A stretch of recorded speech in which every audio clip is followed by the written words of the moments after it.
completely different ethos. Because certainly we're not looking at the stories. The stories to us are irrelevant. Yeah, they're just a route in to help somebody reframe their own thought process. So somebody who would go in there and start indulging in the story is actually doing the client no good whatsoever. So,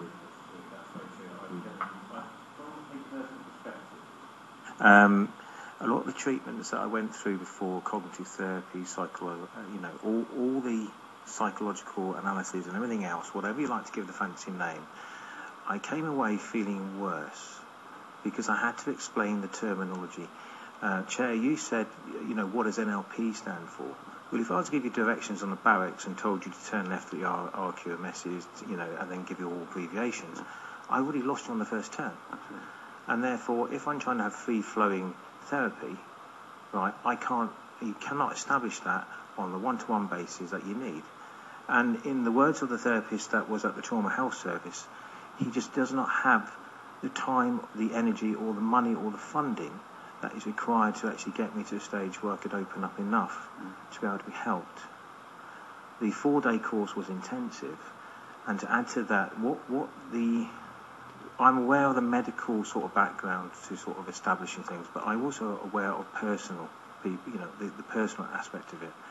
As a medic in the armed forces, had I been equipped as a medic, because one of our jobs as a medic in the armed forces is to look after the health of the troops. I don't believe it stops when we go out and we sign off from the armed forces. I think it carries on. If we'd have been equipped with the same sort of thing that Talking2minds are doing now, I believe a lot of people would still be alive to this day. A lot of my friends, a lot of people it's hard for me to say that, but that's the truth of it. As for documentation and notes on the background, that is the same reason why I believe the Trauma Health Service, I asked them to do the DRM clinical assessments in the background with the GADs, etc. I have no understanding what that means. If you're a clinician, you will understand it. I asked them to monitor it closely because I believe every case should be documented very, very carefully, independently of not only Talking2minds, so that everybody can get work together. Because other things, I'll tell you now, is when I go to, say, a health service in Preston, Lancashire, they'll automatically put any of my conditions down to post-traumatic stress disorder. They're no longer looking at the individual, they're now looking at which is the quickest route of getting treatment and not actually what the problem is originally. Right. Somebody who works as a therapist in the arena, then I would support the gentleman in what they said in terms of the ability to build up a level of empathy and rapport with someone and have that permission to work with them is obviously given a lot quicker when you've got a military client.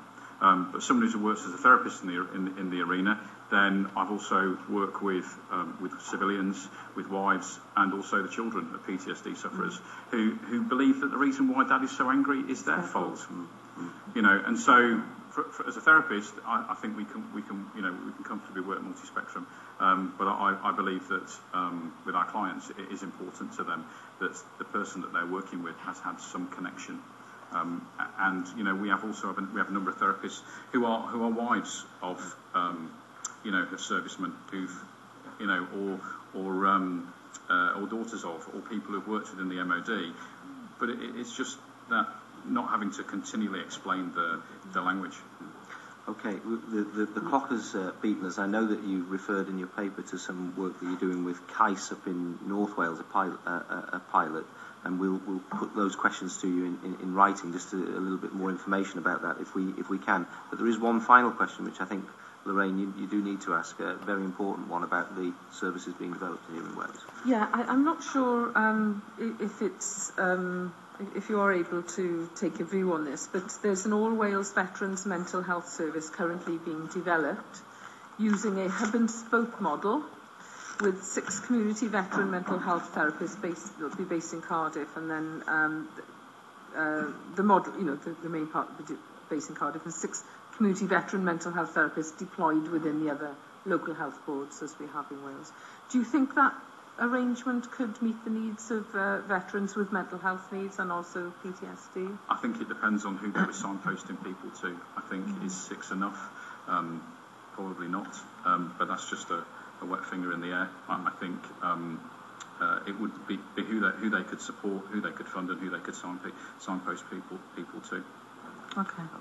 Di, you want to quick talk? I'm very impressed with your evidence. I'm also a GP, and I was just wondering, if as this part of this committee review that we're going to end up recommending this form of therapies, we actually need to be spelt out exactly what you do, because as a committee I don't think we can get away with having a series of recommendations that talks sort of woolly about various therapies that may be alternative, may not be alternative. If we're trying to convince various authorities that what you're advocating should become mainstream, we have to have a clearer handle on what you're actually doing. Is it possible to have a further sort of paper just taking us through exactly how you deal with people? And spelling out the therapies, because if we're going to recommend these therapies with their various titles, which are alien to me now as a medical practitioner, it's going to be very strange that, as a conventional medical practitioner, I'm going to start advocating therapies that I know nothing about, using titles NLP that first time I've heard about it is today. Okay.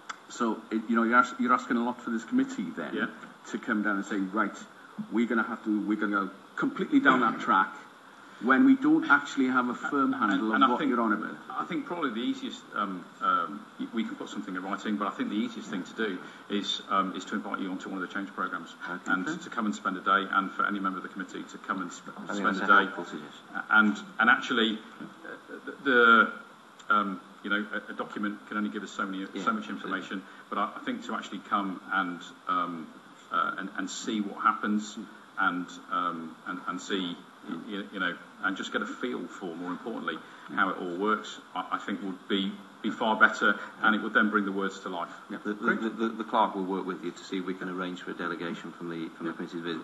One very final question. In terms of your funding, how are you funded at the moment, given that you're not branded as mainstream? Gentlemen like these funding us. So it's literally individual fundraising, donations. Post-course, some of the guys go away and literally start fundraising for us to get other chaps through the programme. Yeah, I canoed 750 kilometres down the Yukon River in an endurance race in May, which was very traumatic, in order to raise money, and it's other events like that. What does it cost to put one person through your programme? Less than £2,000, and that includes the palliative care side of things as well, so that we can keep reintroducing them into the programme should they need a little bit of extra work around something else, another, let's say, problem area in their life that presents at a later stage. Okay, thank you very much indeed for your time, gentlemen. We've really appreciated hearing about your therapies. Thank you. We'll take a 3-minute recess.